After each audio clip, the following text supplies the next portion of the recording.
പേരെന്നാ? ഗോപാലൻ നായർ. എങ്ങോട്ട് പോകുന്നു? എന്റെ വീട്ടിലേക്ക്. ആരുടെ കാറാ ഇത്? എന്റെ. ശരി, ആ രജിസ്ട്രേഷൻ ബുക്ക് എടുക്കൂ.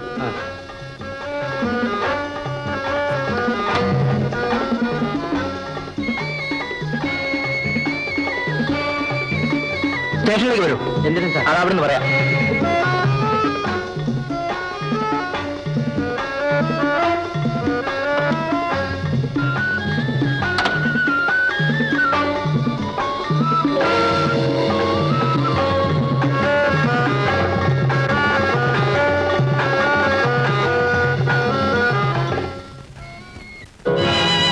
സംഭവങ്ങൾ ഈ ഹോട്ടലിൽ ഉണ്ടായിട്ടും അതേക്കുറിച്ച് നിങ്ങൾക്കൊന്നും അറിയാൻ പാടില്ലെന്ന് പറഞ്ഞാൽ അതൊരു അത്ഭുതമല്ലേ മിസ്റ്റർ? ഞാൻ എന്തു പറയാനാണ് സാർ?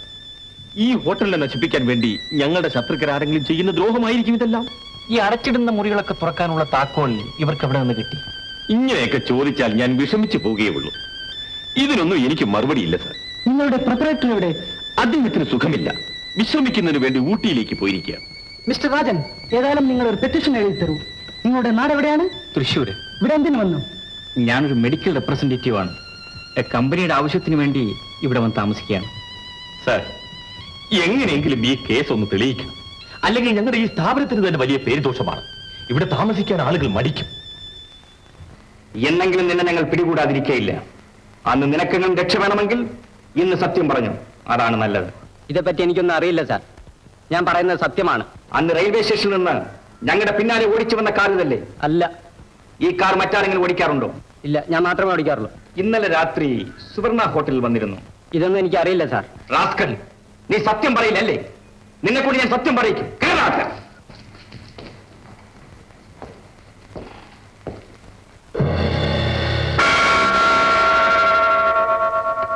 ഇൻസ്പെക്ടർ, ഈ ഡ്രൈവർ അവരുടെ ആളാണെന്നുള്ള കാര്യത്തിൽ യാതൊരു സംശയവുമില്ല.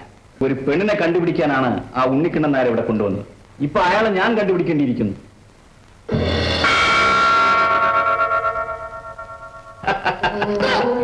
നിന്നോട് തിരിച്ചു പോകാൻ പറഞ്ഞിട്ട് നീ എന്തുകൊണ്ട് പോയില്ല? ഞാൻ പോകാൻ വലിയാണ്, എന്നെ വിടാഞ്ഞിട്ടാണ്. ഇനി നീ പോകേണ്ടി വരില്ല. നിന്നെ ഇവിടെ തന്നെ കുഴിച്ചു മൂടിയേക്കാം. കുറെ കയ്യൻ. അയ്യോ,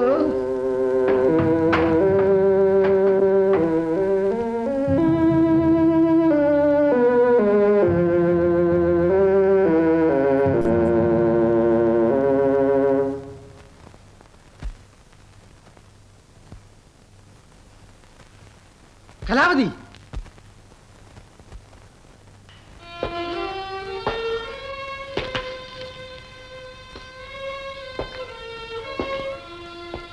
ആ ഹോട്ടലിൽ നടന്ന സംഭവങ്ങളൊന്നും ഗീത അറിഞ്ഞിട്ടില്ലെന്ന് തോന്നുന്നു.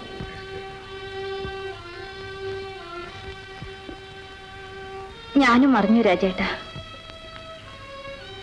ഇതുപോലുള്ള സംഭവങ്ങൾ ഇതിനു മുൻപും ആ ഹോട്ടലിൽ ഉണ്ടായിട്ടുണ്ടോ? എന്റെ അറിവിൽ ഇതാദ്യമാണ്. ആ ഹോട്ടൽ മാനേജർ എങ്ങനെയുള്ള ആളാണ്? വളരെ നല്ല ആളാണ്. എന്താ ചോദിച്ചത്? ഏതായാലും ഗീത അവിടെ ജോലി ചെയ്യുന്നത് അത്ര ബുദ്ധിപൂർവമാണെന്ന് എനിക്ക് തോന്നുന്നില്ല. ഞാനിപ്പോ വന്നേക്കാം.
ആ എന്താ ഡ്രൈവറെ വിട്ടയച്ചോ? ഇല്ല സാർ, ലോക്കപ്പിലിട്ടിരിക്കുന്നു. അവൻ രഹസ്യങ്ങൾ വരുന്നു പറഞ്ഞു കൊടുത്തു? ഇല്ല. ആ അവൻ പറയില്ല. വെടിവെച്ച് കളയുമെന്ന് പറഞ്ഞാൽ പോലും അവൻ പറയില്ല. ആട്ടെ, രാജനെവിടെ? ഗീതയുടെ വീട്ടിൽ പോയിരിക്കുന്നു. ഓഹോ, ശരി, അവനെ ഞാൻ നോക്കിക്കൊള്ളാം. നീ ഇവനെ സൂക്ഷിച്ചു.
ഗീത തന്നെയാണോ ഈ രാജിക്കത്ത് എഴുതിയത്? അതെ, ആരുടെയെങ്കിലും പ്രേരണ കൊണ്ടാണോ അതോ? എന്റെ സൗമനസാലാണ്. എങ്കിൽ ശരിക്കും ആലോചിച്ച് കാണുകയില്ല എഴുതുന്നതിന് മുമ്പ്. നല്ലതുപോലെ ആലോചിച്ചു സാർ. എനിക്കിനി ജോലി വേണ്ട. ഞാൻ നാട്ടിലേക്ക് തിരിച്ചു പോകുന്നു സാർ. നിങ്ങൾക്ക് തോന്നുമ്പോൾ വേണമെന്നും വേണ്ടെന്നും വെക്കാനുള്ള ജോലിയല്ല ഇത്. നിങ്ങൾ 5 വർഷം ജോലി ചെയ്തു കൊള്ളാമെന്ന് എഗ്രിമെന്റ് എഴുതി തന്നിട്ടുണ്ട്. അത് ഓർമ്മയുണ്ടോ? ഇത്രയും നാൾ ഞാൻ ജോലി ചെയ്തില്ലേ സാർ. ഇനിയെങ്കിലും ഞാൻ നാട്ടിലേക്കൊന്ന് പോയിക്കൊള്ളട്ടെ. അങ്ങനെ പോകാൻ സാധ്യമല്ല. ഒന്നാമത് നിങ്ങളുടെ എഗ്രിമെന്റ്, രണ്ടാമത് നിങ്ങൾക്ക് വലിയൊരു സാമ്പത്തിക ബാധ്യതയുണ്ട്. ഇതൊന്നും മറന്നു കളയരുത്. സാമ്പത്തിക ബാധ്യത തീർക്കാൻ ഞാൻ ഒരുക്കമാണ് സാർ. എന്നാലെങ്കിലും ഞാൻ പോയിക്കൊള്ളട്ടെ. അപ്പോൾ നിങ്ങളുടെ എഗ്രിമെന്റ് എന്ത് ചെയ്യും? കാലാവധിക്ക് മുമ്പ് നിങ്ങൾ പോവുകയാണെങ്കിൽ ഞങ്ങൾക്കുണ്ടാകുന്ന എല്ലാവിധ നഷ്ടങ്ങൾക്കും നിങ്ങൾ സമാധാനം പറയേണ്ടി വരും. ഏറെ പറയുന്നില്ല, നിങ്ങളെ ഞങ്ങൾ വിടുകയില്ല.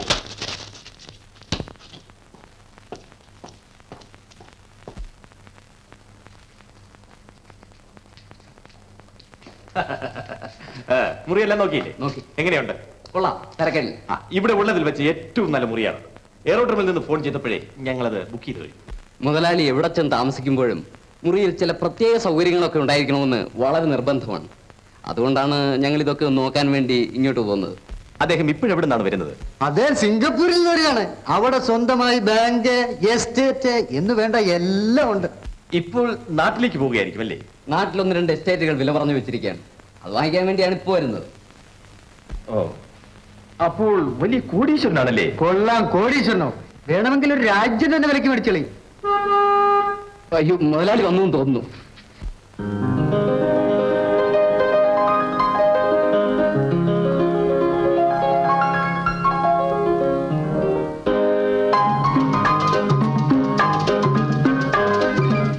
എന്താ എല്ലാം നോക്കിയോ? നോക്കി. Good morning sir, please come. Morning, morning, morning.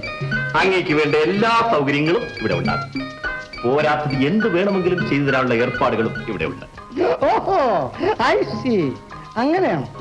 ഞാൻ ഫോറിൻ കൺട്രീസിലായിരുന്നത് കൊണ്ട് സാധാരണ ഒന്നിനും എനിക്ക് തൃപ്തി വരില്ല. ഒന്നിനും എനിക്ക്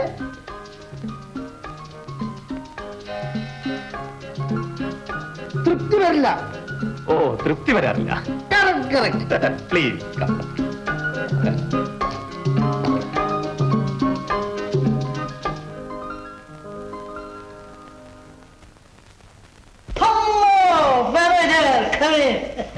അസൗകര്യങ്ങൾ എന്തെങ്കിലും ഉണ്ടോ എന്നായിരിക്കും.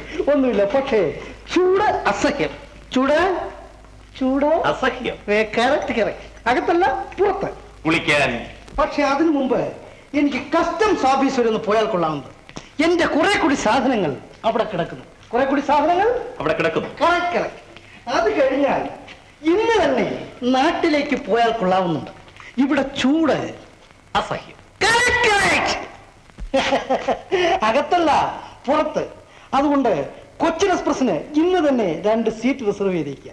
കൊച്ചിൻ എക്സ്പ്രസിന് 2 സീറ്റ് റിസർവ് ചെയ്തേക്കുക. Correct correct.